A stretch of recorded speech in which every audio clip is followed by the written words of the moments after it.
Welcome to The Explainer. Today we're unpacking a massive fundamental shift in how we actually view the world around us. For centuries, we've been locked into this linear, mechanistic worldview, but right now we're stepping into something entirely different, a dynamic, regenerative, ecological paradigm. We're going to dig into the systems thinking behind permaculture and see how these principles aren't just about farming. They are literally a blueprint for redesigning our entire society. So let's get started. Okay, let's dive into this. Here's our roadmap for today. We're starting with the shift to ecological paradigms, then we'll break down David Holmgren's 12 design principles. After that, we'll look at the thermodynamics of biological batteries, explore connection density, and wrap up with deep system leverage points. Section 1. Shifting to ecological paradigms. We really have to start by establishing the core clash between two totally different ways of interacting with our environment. For decades, we've operated under what's called a mechanistic paradigm.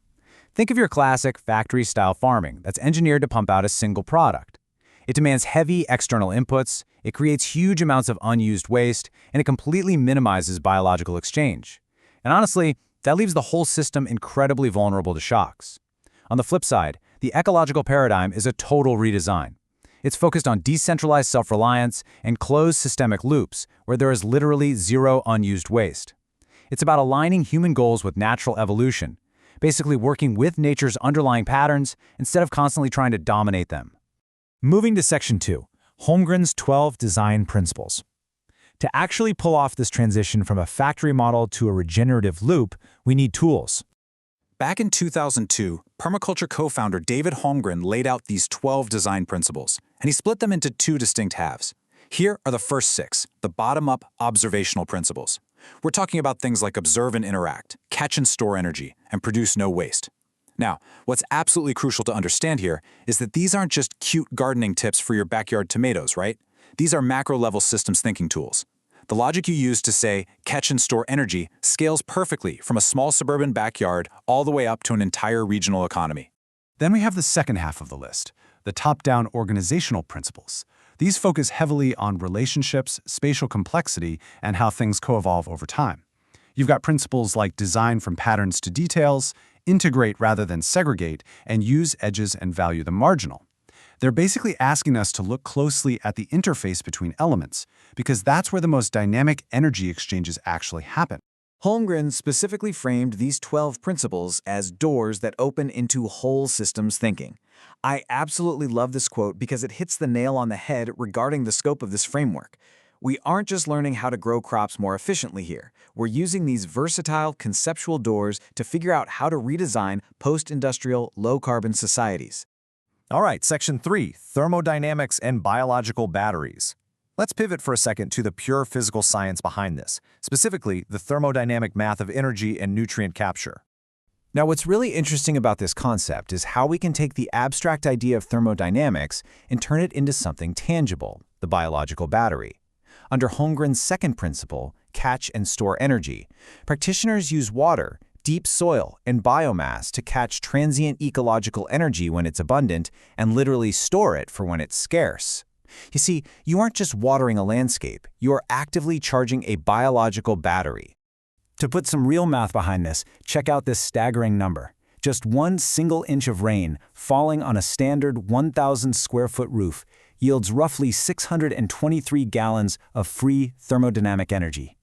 Under our current mechanistic paradigm, we usually say, yeah, thanks, but no thanks, and just let it run straight down the driveway into the gutter. But in an ecological paradigm, we catch it.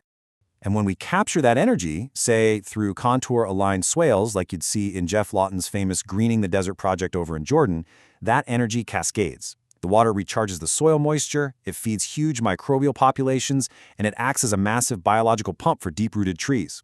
The energy is caught, stored, and then sequentially passed through the landscape to build actual systemic resilience. Which brings us to Section 4, integration and connection density.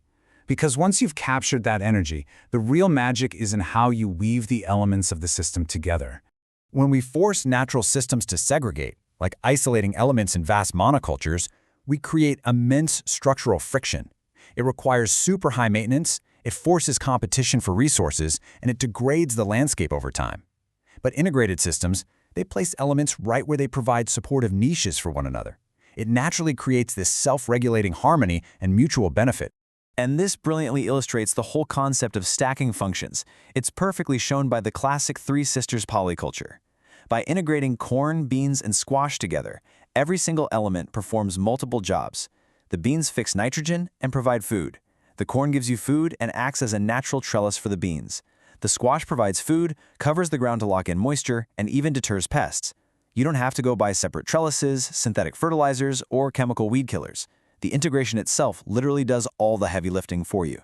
And the result of this integration is highly quantifiable. Integrated systems, like a maize-bean intercrop, regularly achieve what's called a land equivalent ratio, or LER, of 1.5.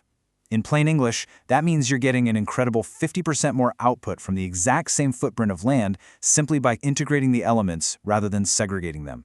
It's a total game changer. So the crucial takeaway here is this.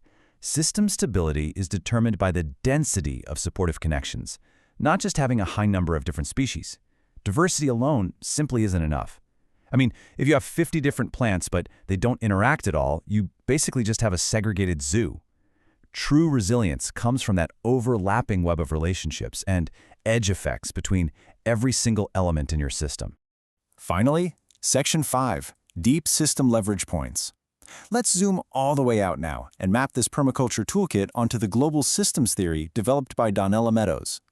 When we're attempting to transform macroeconomic and societal systems, Donella Meadows identified a hierarchy of leverage points. At the shallowest level, number 1, we have parameters, tweaking buffer sizes or physical inputs.